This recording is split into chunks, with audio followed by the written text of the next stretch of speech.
শেষ ঠিকানা যদি 3.5 হাত মাটি হয়, তাহলে কিসের তো ক্ষমতার দাপট?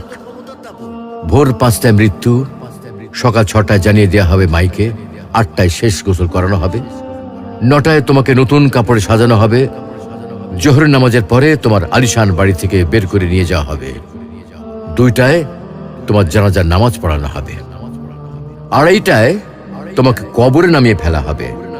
মাটি দেওয়া শেষ হয়ে গেলে কেউ তোমার জন্য দোয়া করবে, আর কেউ চলেও আসবে। এই তো জীবনের শেষ আয়োজন।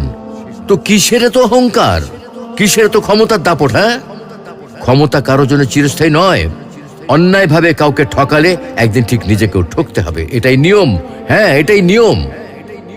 ভোরের সূর্যোদয়ের আলোতে যে পৃথিবী আলোকিত হয়, সন্ধ্যার সূর্যাস্তে তা আবার হারিয়ে যেত দেখি। অসত্য দিয়ে সত্যকে কখনো ঢেকে রাখা যায় না।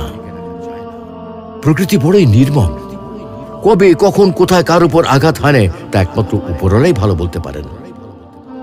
অহংকার আর দাম্ভিকতা পতনের লক্ষণ, তাই অহংকারী না হয়ে সহনশীল হন। ক্ষণস্থায়ী এই দুনিয়ায় কেউ চিরস্থায়ী নয়। এজন্য ভুলে যেতে হবে সব রঙিন স্বপ্ন, ফিরে আসতে হবে রবের দিকে, কারণ শেষ ঠিকানা তো সেই 3.5 হাত মাটি।